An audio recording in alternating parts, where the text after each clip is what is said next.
morning. Standing here at the end of the trial and trying to put everything together is always, for me, very difficult because the burden is always very heavy. And your jobs are never, it's just never easy. Never easy. But we're here. And one of the things that I want to talk to you about is the words that you guys gave us. Not just me, but the state as well. Not just Mr. Taylor, but Jade's family as well. No matter what happens as a result of this, it is still a tragedy. It is still a very awful incident that occurred. And there is only one question that we have to answer. Is whether or not Blaise Taylor, in your minds and in your opinions, is guilty beyond a reasonable doubt. There is only one question or one thing that we will ask of you, that I will ask of you, that Blaise will ask of you, that his family will ask of you. And that is to keep your word. Keep the word that each one of you gave us. And that is that you could follow the law. You cannot, we cannot build a justice system based on emotion, based on sympathy, based on just the mere fact that a tragedy occurred.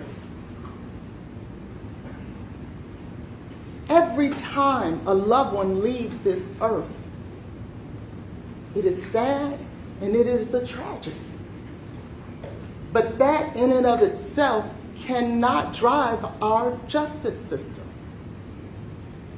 What we cannot do is say, because someone lost their life, that we don't have to follow the law, that we don't have to hold the state to its burden, because otherwise this system collapses. We could talk about the pain that a mother feels when she loses a child. We can talk about a beautiful young lady and her daughter who is no longer with us. And if you're not human, you won't hurt. But if you are human, you will hurt. But that should not play into your decision making. In order for this thing that we call the Constitution to work, you have to set that aside. And that's the word that you gave us. That's the oath you swore to take. There is a burden here. And I bring it up because that's why we're here. I'm not bringing this up as a facade. I'm not doing that. I'm just reminding you what the law is. I'm just reminding you what governs this trial. Every defendant has a Sixth Amendment right to a fair and impartial trial. Every citizen charged with a crime should get a fair and impartial jury trial. And at the end of the day, when those jurors make a decision as to whether or not he is innocent and or guilty, they must use their burden of proof. And they must hold the state to it. What you can't do is say, well, then what happened to her? If he didn't do it, then what happened to her? Well, I don't know. Well, I don't either. Well, then he must be guilty. Because he didn't prove to us that it wasn't him. But remember, we don't have to do that. That's not the burden. They must prove to you what happened to Miss Benning. They must prove to you beyond a reasonable doubt what happened that night. Not us, not the defense. So then you ask yourself, well, what happened? If he didn't do it, what happened? You're going to say that a million times because that's just a natural reaction to what we're dealing with.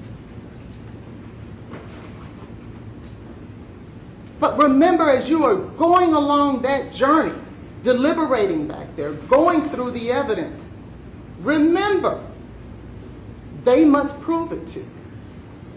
You cannot ever place that burden on Blaise.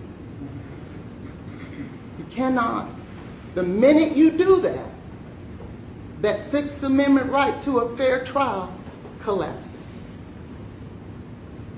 And once that collapses, the system collapses. And once the system collapses, you have people wrongfully convicted and sitting in jail for a very long time, trying to prove their innocence. And that's not the way it was designed to work. That is not the way our forefathers meant for it to work. So with that being said, let's talk about it.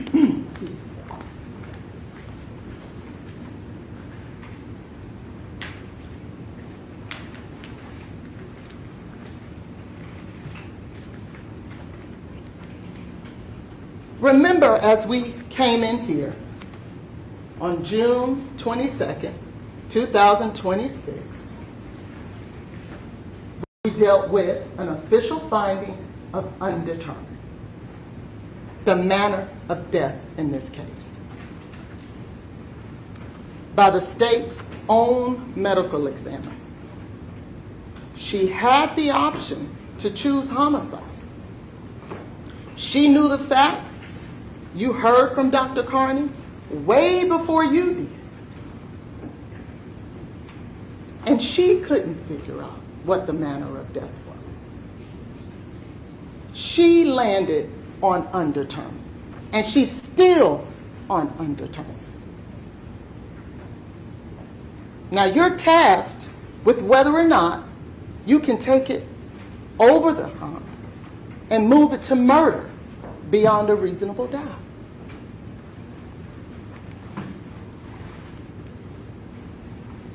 I want to talk to you guys first about the facts of this case and what you've learned since you've been here.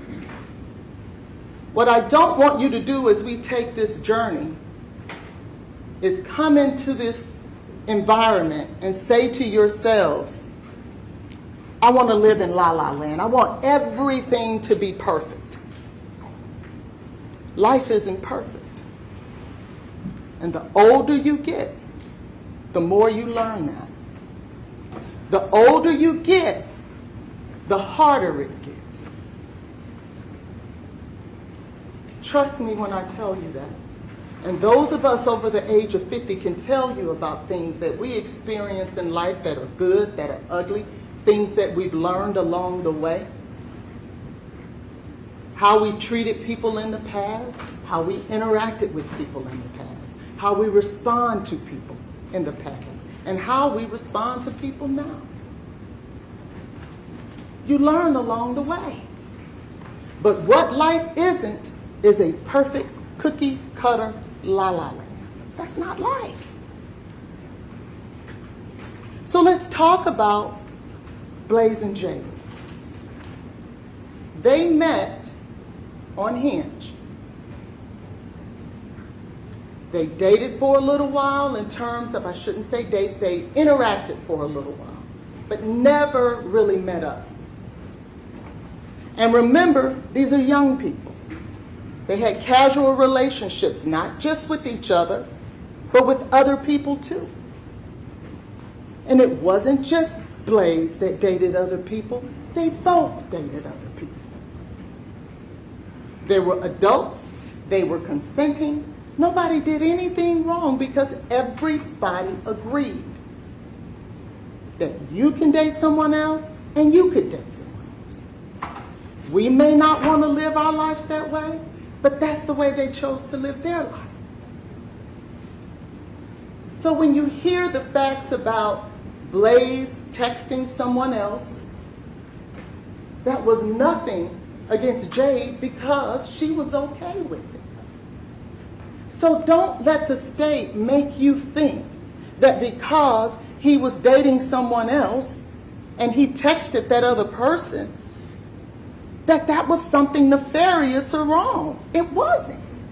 He didn't have to hide that. She knew that. Najee told you that. She said it to the police officers. She said they weren't dating like that. They weren't exclusive. So no matter how many times the state tells you that Blaise was texting another woman, there's nothing nefarious about that. And that has nothing to do with whether or not he committed murder. So don't go down that road trap. Stay focused on what you're here to do. And I want to be clear when I tell you that when we are talking about facts, if you remember, in voir dire, I had a slide up, and it had facts and blame. And I asked each one of you, would you be okay if sometimes facts were ugly, but I needed to share that with you so that you could have all the facts to come to a decision? It would be unfair to Blaise if you didn't have all the facts. So don't think that those facts that we're putting before you are there to put blame or shame on anybody, because it's not. But it would be unfair for you not to have all the facts so that you can come to a conclusion, one that makes sense based on the evidence in this case. Because that's how you get to a solid verdict, is because of evidence, not of sympathy, and not of being angry because I want to give you facts. That's all I want to do. So when they're dating in this casual relationship,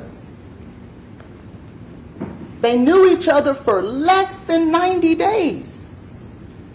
That's a fact. They met up in August, and before the end of the month, they were having sex. That's a fact. And they were having sex without a condom. That is a fact. And we know that because otherwise she wouldn't have been pregnant and thought it was Blaise's.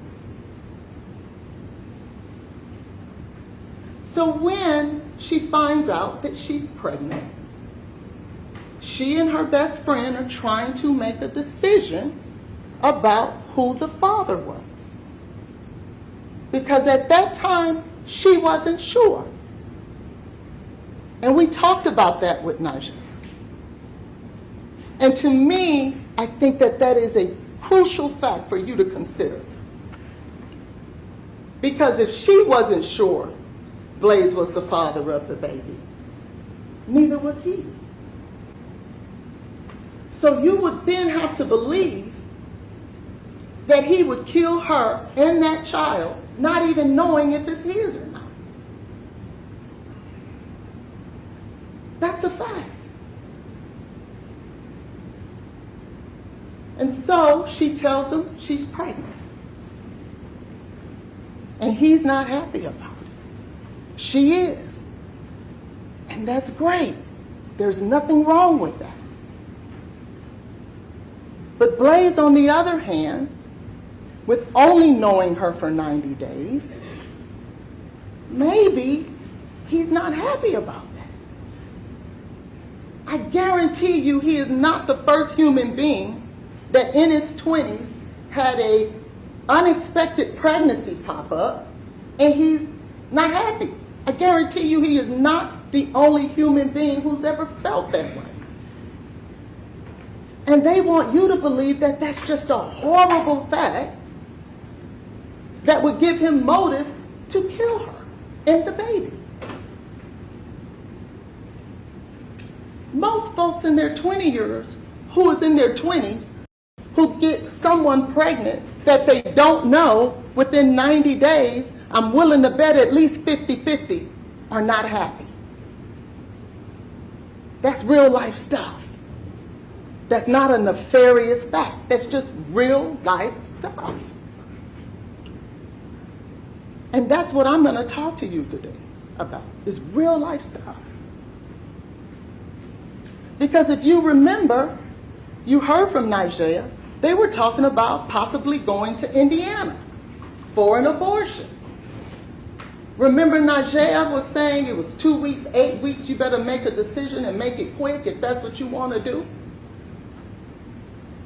And she said, yeah, I do. I need to make that decision. You heard that testimony. Eventually, she landed on having the baby, which she has every right to do. But somehow, it's okay for her to consider abortion. But it wasn't okay for Blaise to consider it. That's not fair. Don't let them turn that into a nefarious fact that will automatically get you over to murder. They both considered it. It was just her window was shorter than his. And it would be unfair for you to punish him if you don't punish her. So at some point, they talk about it. Apparently, Blaise was still in the position that he was in, even though she had changed her mind.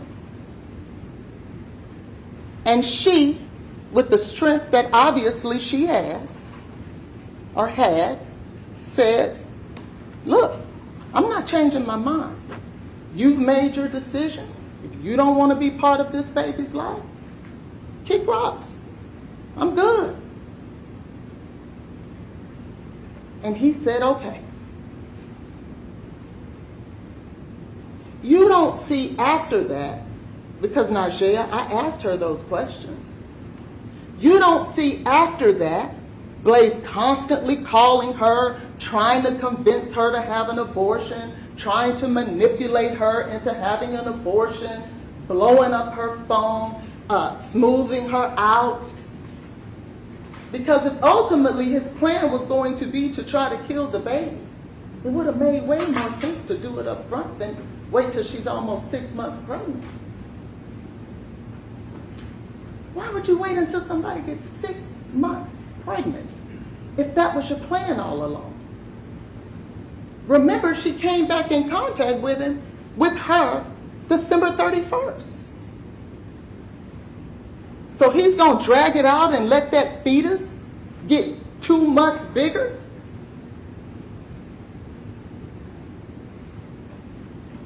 That don't make sense. He could have done that a whole lot sooner. That would have made sense. That would have been easier. A miscarriage within the first 90 days, that makes sense. Some people don't even tell people they're pregnant for the first 90 days until they're sure that they get past that first trimester. But he'll wait until she's 6 months?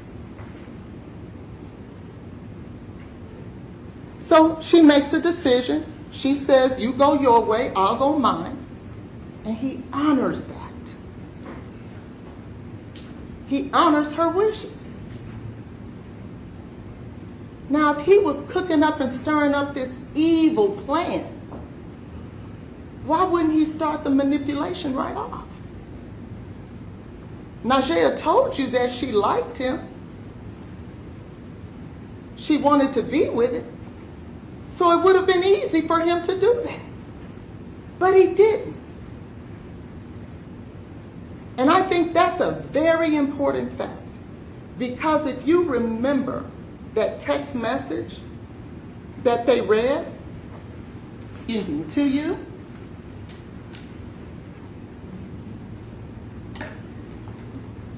I want to remind you of that text message.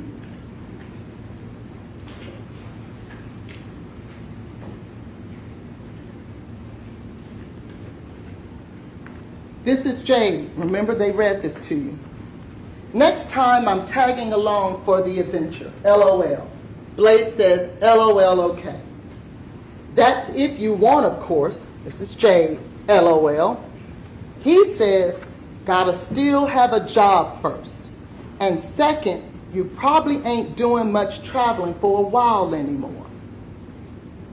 When next season rolls around, I don't think you'll be able to just make impromptu trips on the weekends, considering you'll have other responsibilities. Not trying to be negative or nothing, but just being realistic. I mean, it would be great if you could, but it's unlikely. What does that mean? That means next time this year, you're going to be a mother. She's 23, 24 years old, 24. You're going to be a young mother. And that comes with a whole lot of responsibilities. So start getting your mind right. And if that's going to be the mother of his child, let me give you a little advice. Men who handle their business, they want women, the mother of their children, to handle their business so that they can set a good example for the child that they're raising. Don't let the state turn that into some kind of, oh, he was so mean. No, he was telling her the truth. And those of us that are mothers, we know the responsibility it takes to raise a child. There are often times you miss trips because you got to stay home with your child. You don't get to go away like you used to when you're single. You need to start thinking about those things. The lifestyle that you live, hanging out with your friends and drinking and having a good time, that's going to change.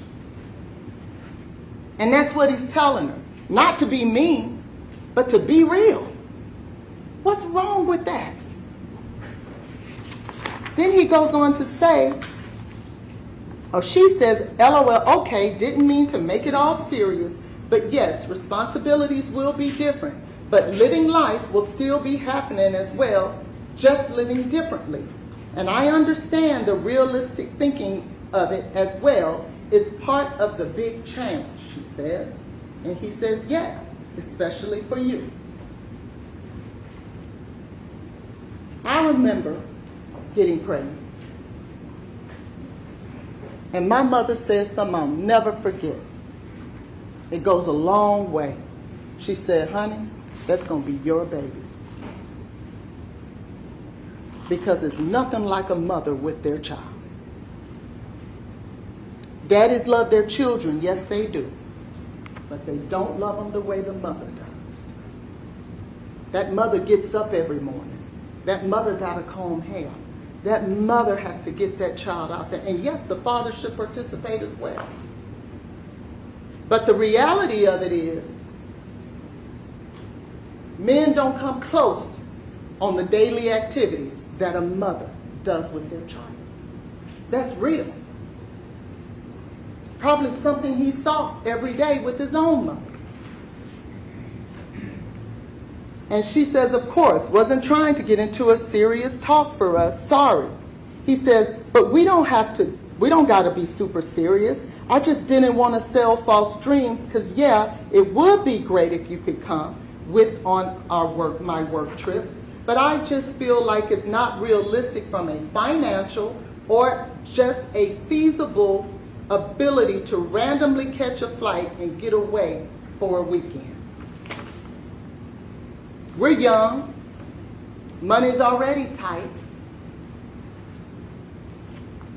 We can't just spend money on getaway trips on the weekend and this baby is coming. And I could lie to you, or I can keep it real with you. Blaise wouldn't have been able to win here. It didn't matter. If he would have sold her a dream and lied to her on here, they would have been telling you that. But now he's keeping it real with her, being honest with her, and now that's wrong too. Would you rather him lie? The man was trying to be honest. The man was trying to be responsible. And somehow, that's wrong too.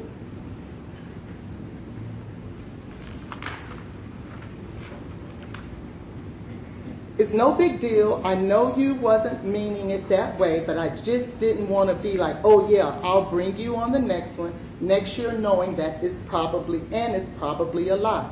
She says, totally understand, babes. It's not like it can never happen because I'm having a baby, but realistic, it wouldn't be able to on the fly. Planning out things will always be an option. Life doesn't just stop because of it though. Laugh out loud. We're still going to have one, just living different. He says, I hear you, but you can't minimize how much things are going to change for you. You've got to be realistic that things are about to be hella different for you and will change drastically. Your day-to-day life is not going to be the same. Yeah, life goes on, but it's forever altered and changed in a drastic way. I'm not saying it's over or anything, but it worries me sometimes when you downplay it and act like it's no big deal. And I know you always want to be super optimistic and stuff, but I feel like you need to be honest with yourself about the situation and know what's down the road for you. Now let's back up with that. He says, it worries me sometimes when you downplay it. That means there's something that has gone on in the past that has caused him, with the woman who is potentially going to be the mother of his child, to start having serious conversations with her. Hey man, let's plan this thing out. Start thinking right. So there's something going on there that made him feel like he should have this conversation with her. If that's going to be the mother of his child, what's wrong with that? In fact, that might be good.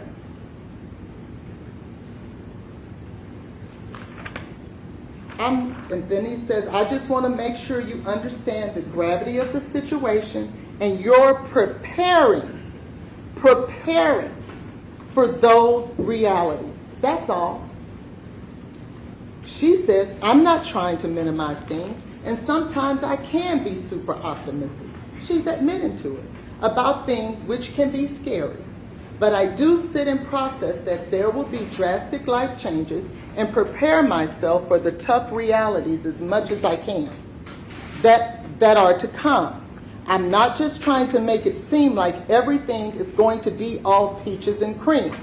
I am hearing and understanding everything you are saying.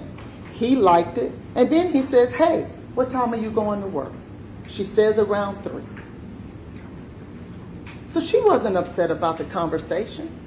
And if you remember, Mr. Devlin, when he was testifying about some of the text messages between them, do you remember when she said that it turned her on when he talked serious with her?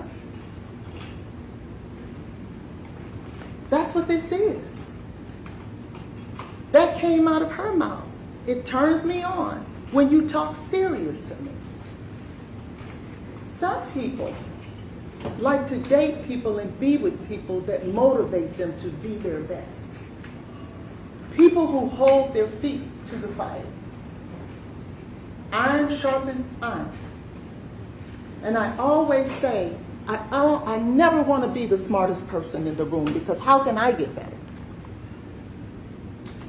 So when you're attracted to people who are responsible, and that's who you attach yourself with, you're hoping that it makes you a better person. All of our parents have told us, watch your friends. Watch who you hang out with. Look at the 5 closest people in your life, and you'll see your future. So she wouldn't have said that she's turned on by having serious conversations with him if she wasn't. And so that was the nature of that conversation. Now, there was so much talk about how Blaise just totally disregarded the baby, totally disregarded her pregnancy, as if he was just pushing her off to the side, waiting for the perfect moment to kill her and the child. Because if you notice the tone of that text message conversation, it was talking about the future. Why talk about the future if your plan is to kill her anyway? You wouldn't even have to have those conversations. You could just continue to make her feel peachy and creamy. You don't make plans and you don't try to help the person become more realistic about what it takes to be a mother if it's not your intention for her to be a mother. That doesn't even make sense. So I wanted to show you a few things because we didn't get to show you everything in the phone, because if you remember when I asked Mr. Devlin, was there a whole lot more in there? He says, yes, we only provided a sample. So some of those text messages were, Blaise told me last night he signed up for monthly subscriptions of diapers from this company, Kudos, LOL. Why would he do that if it was his intention to kill the child? Didn't you ever state at occasion you knew that he and Miss Benning talked about naming the baby Jim? Do you remember when I asked Najee Jackson that? And she says, yes. I said, well, that would be involved with the baby, wouldn't it? She says, yeah. Because remember, her name is Jade, his name is Blaise, and so they were going to name the baby Jim. That's being involved. It may not have been to the level that she would have wanted it, and I guarantee you yet again, if we're talking about real life, there's a whole lot of women out there who would love for their significant others to be a little bit more involved with the child. I certainly know that I would. Here, does Blaise rub your belly? LOL. Sometimes. If he's planning names, buying diaper subscriptions, and rubbing her belly, then what we're really talking about is that he wasn't doing it on the level that maybe she wanted it. It wasn't that he wasn't doing it at all.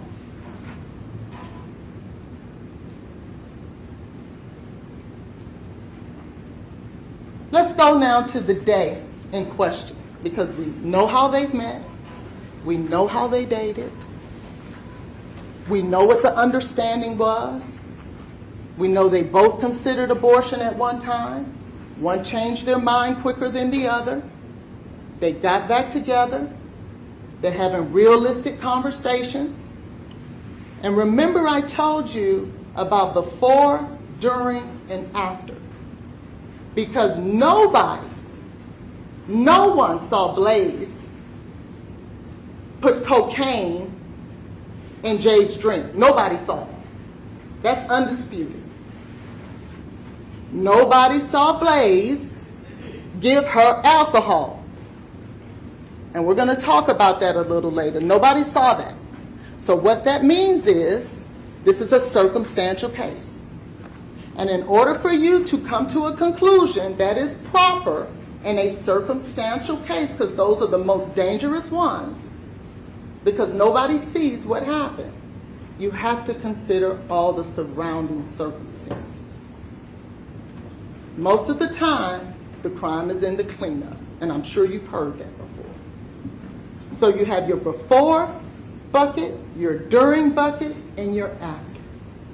What we do know, and like I said, I'm not doing this to shame anyone, because if I was, I would have a ton of text messages up there about drugs and all kinds of stuff, but I'm not doing that. The only reason I'm sharing this information with you is so that you can have the facts as they really are.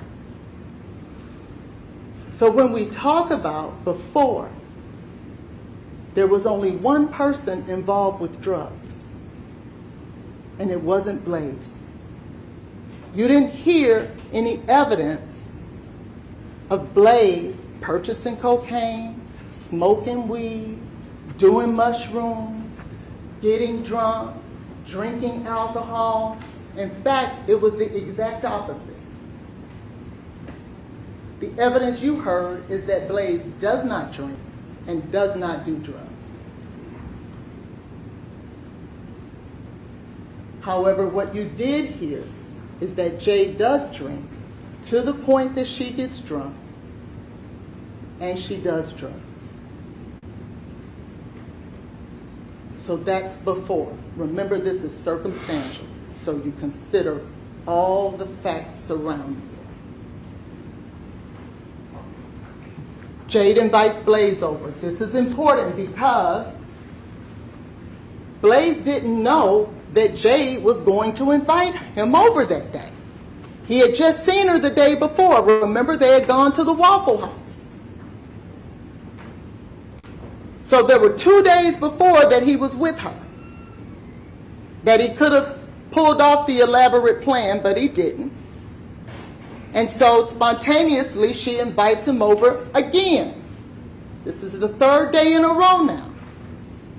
And so you see here, also, will you be free around 7 o'clock? Yeah, I fell asleep watching Outer Banks, then woke up to gun firing on the show. But yeah, I should be. LMAO, woke up confused, ASF. Okay, I'll have plans for us. You can come dressed, comfy to my house. Okay, sounds good. Sweet, I am getting off now, she says. And that is at 3:50.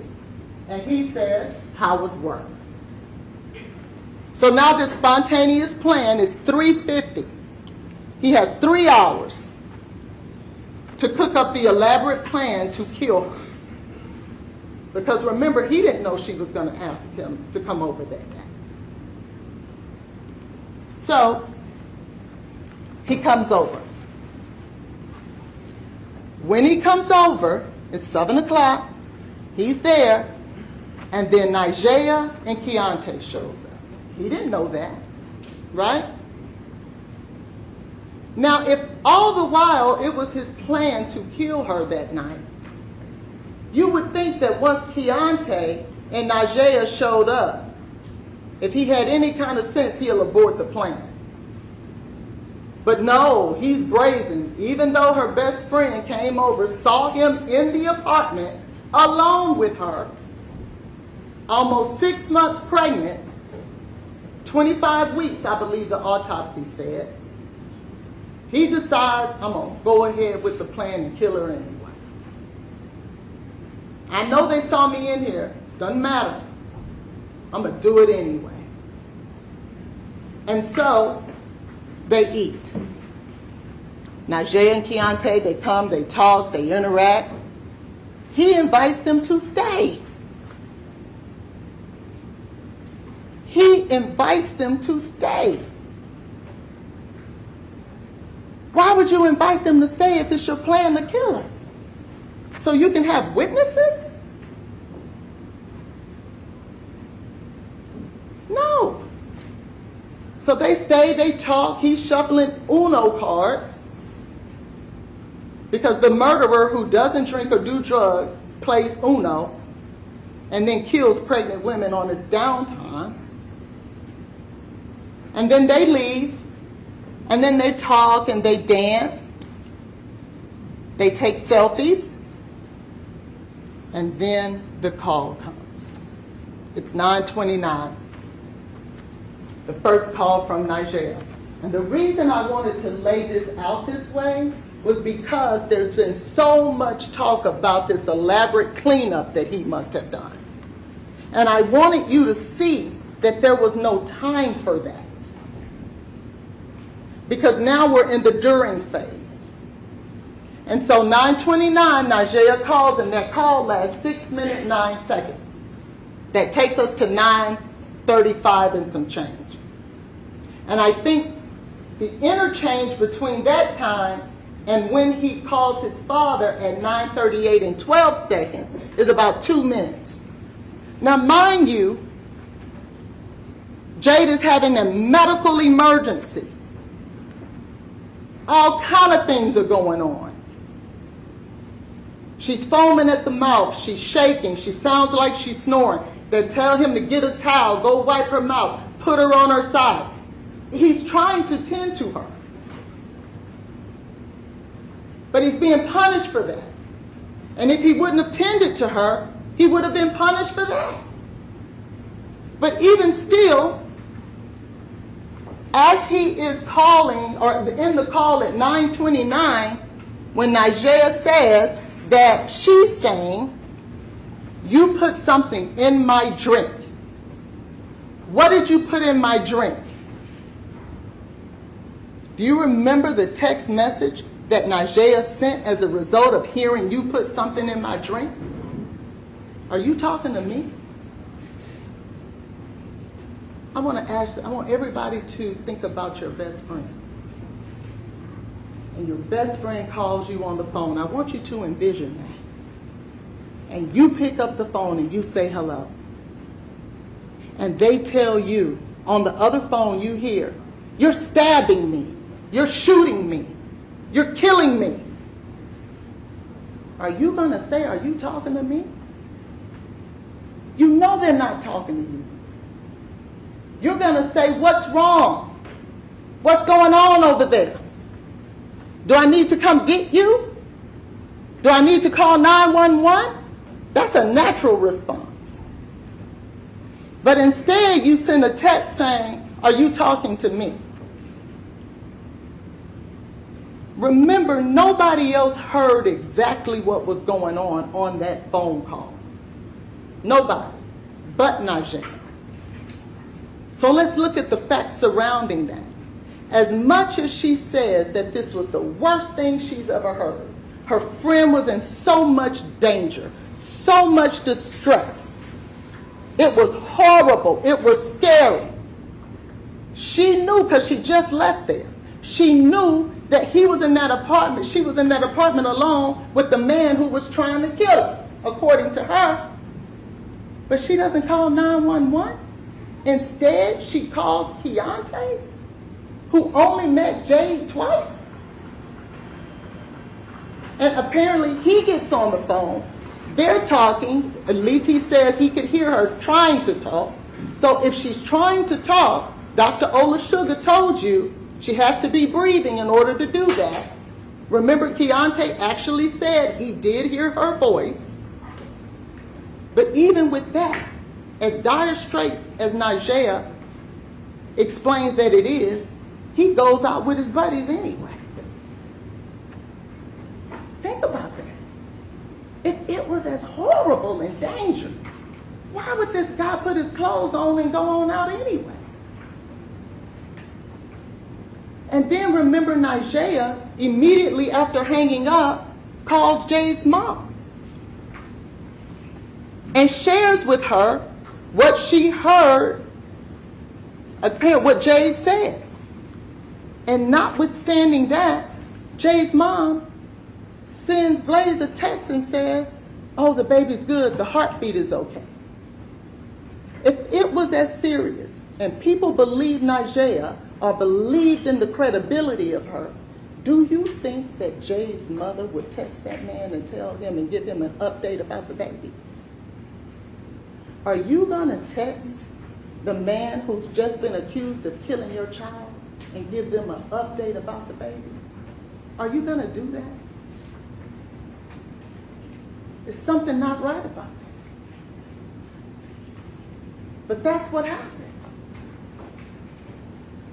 And so, right after that phone call, He calls his dad, on the phone with him for 30 seconds, because that's what he told the police officer, that he talked to his dad, and his dad said, call, son, hang up with me and call 911. What are you doing on the phone with me? He does that, and within 16, so if that call lasted 30 seconds, that takes us to 9:38 and 42 seconds. And at 9:38 and 58 seconds, Blaise is on the phone with 911, and you heard that call. You heard the desperation in his voice. He didn't know the address to give the man. You remember that interchange. So the only way to get the address would be to run to the front to get the address. And if you remember what he says, I want you guys to pay attention to this. He said the address is 1522-1550 Lebanon Pike. Most of the time when people give an address, it's only one numeric value. It makes sense that he ran to the front of the apartment or the condominium complex because that's the exact address he gave them. So then, after that, I'm sorry, I went the wrong way. Then he gets off the phone with 911, and she calls back. So if it was 6 minutes and the 911 call was almost 9 minutes. So that would take him right around to 9:47, and Nigeria calls back to Jade's phone. And he answers. He didn't have to answer. It was Jade's phone. He could have said, I was dealing with an emergency. But he picked up the phone and gave her an update. Doing the responsible thing.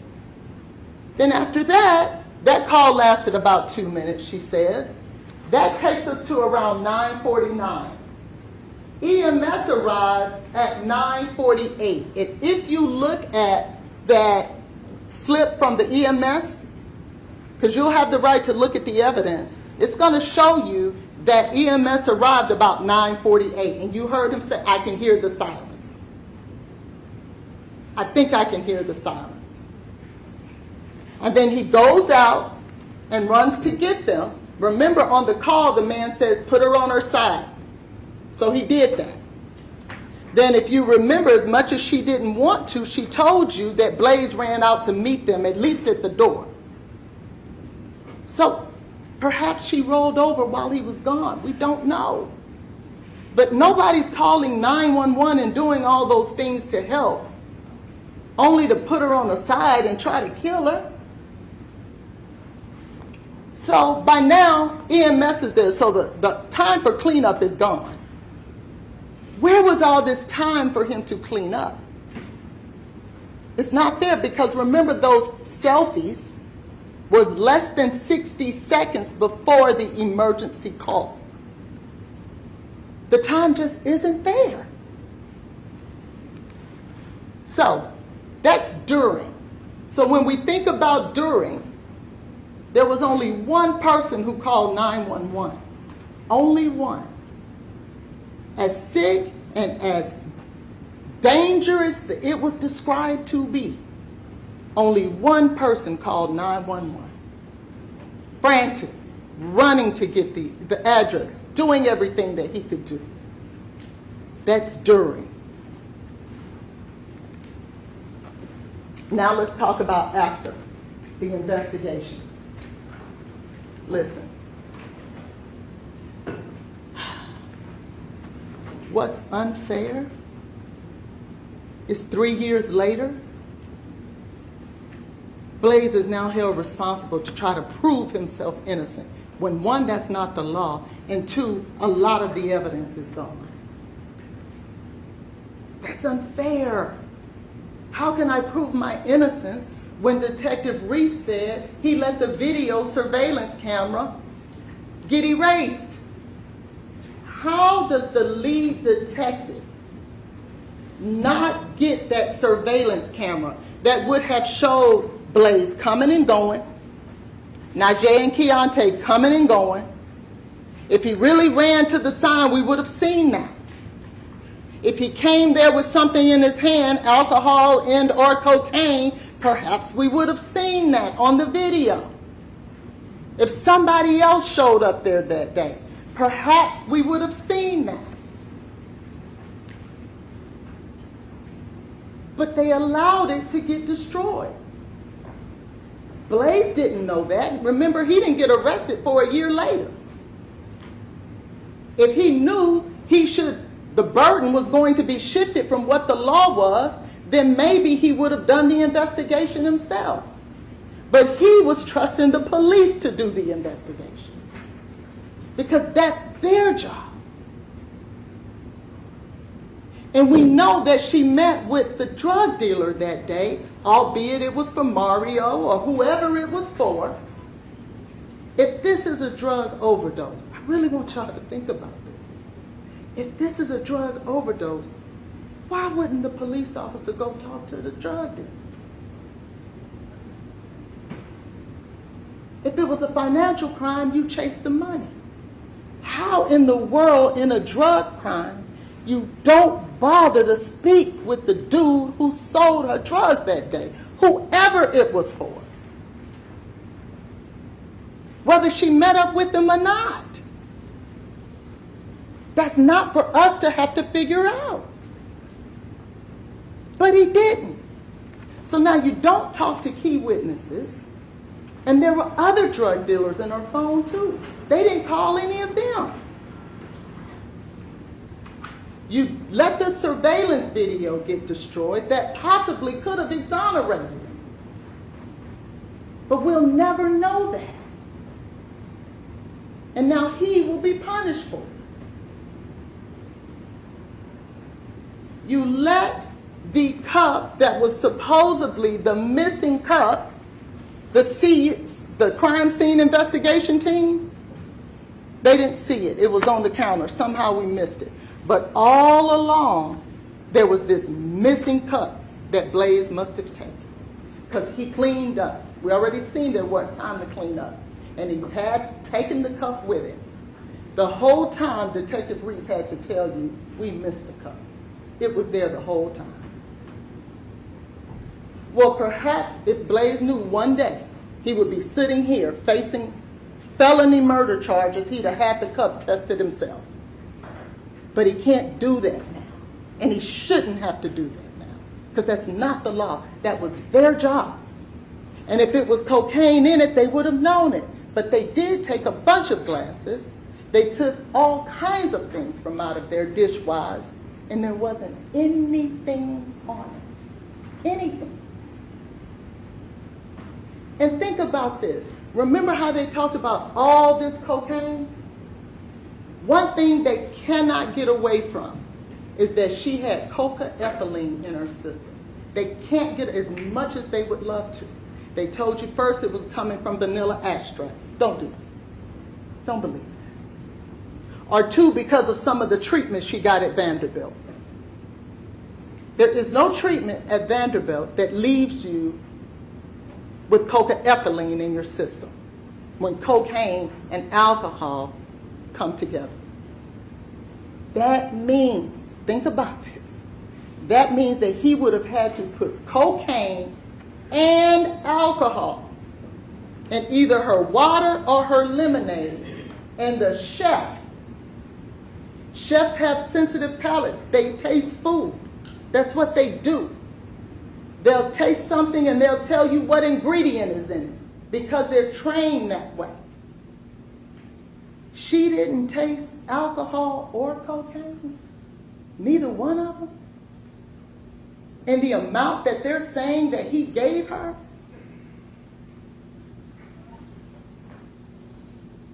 Does that make sense? How do you do that? How do you put that much cocaine in somebody's drink and alcohol? And they come out saying it tastes funny. It's going to taste a whole lot worse than just funny.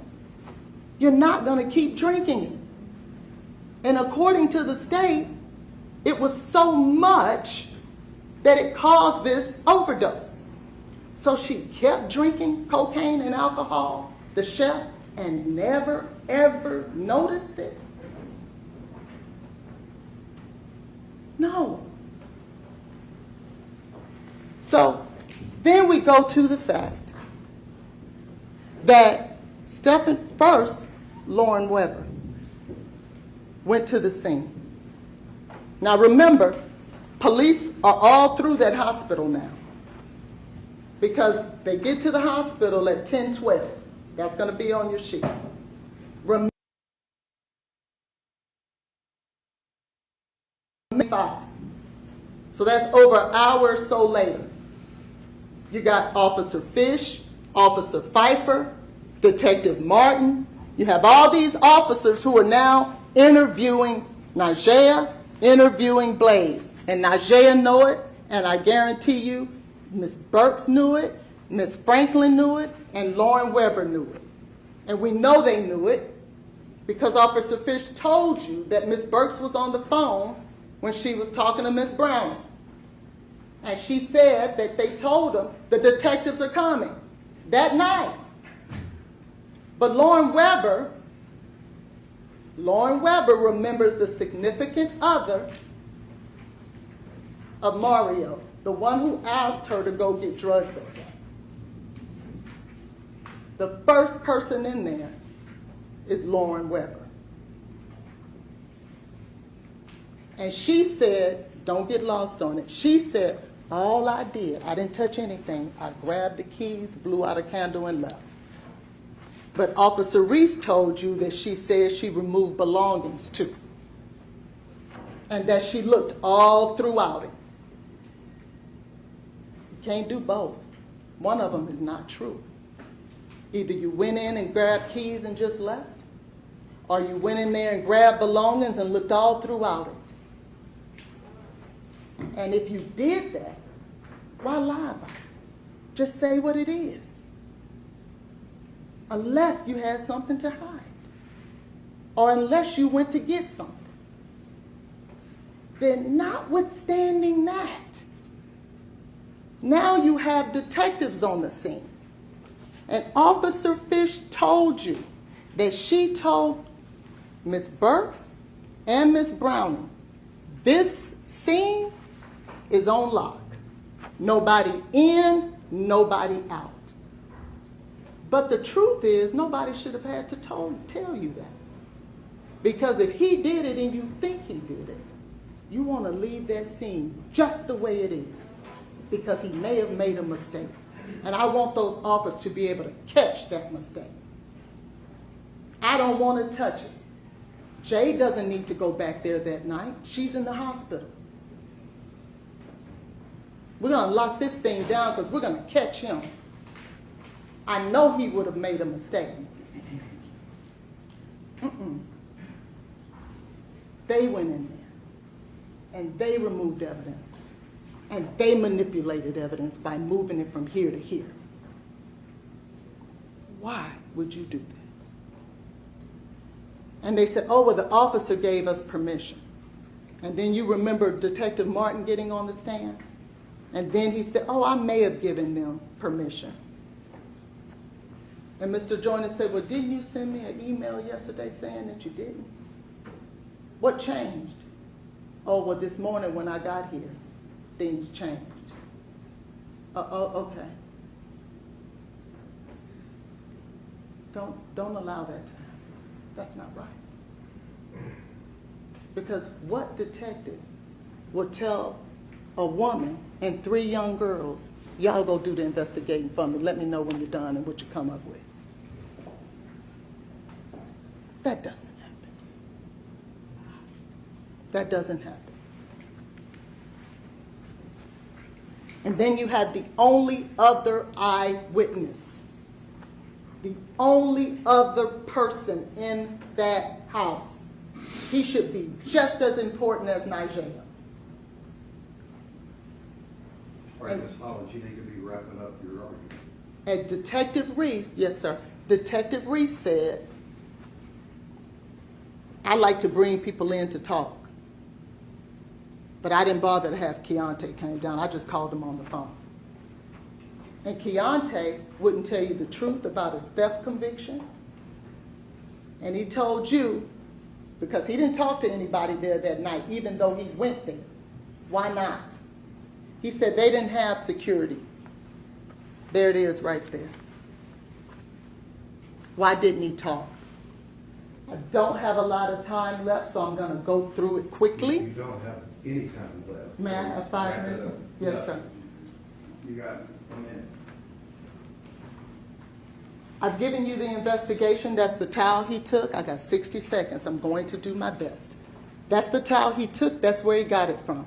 If he was cleaning up, he would have fixed those towels, but he didn't. That's the surveillance video. That's that missing cup. It was sitting there the entire time. No one in, no one out. That's the V8 bottle. It wasn't in there. You see the lemonade, you don't see the V8. And on those other pictures, you don't see it either. So, that's the communication log. Cocaethylene is in the system. You're going to have the reports. It's there, and it was there in the vomit. And all of these doctors told you that. And the autopsy report at the end of the day, don't forget what I've shared with you. At the end of the day, even the medical examiner can't come to a conclusion. And with all these surrounding circumstances, how can you? Now, I told you that when you get back there, you're going to be tired and it's going to be long. And you promised me that you would not let anyone change your convictions of what you believe, no matter how long it takes. Because you said if they can't make a decision in the most important affairs of your life, that you wouldn't let them do it for Blaise. I thank you so much for your patience and for being here. And the Taylor family does as well. I won't get back up here and make another argument because we don't have the burden, they do. So when you get back there, you make the argument for me. Thank you. All right, Edie, we've got an argument on behalf of the state. Yes, Your Honor.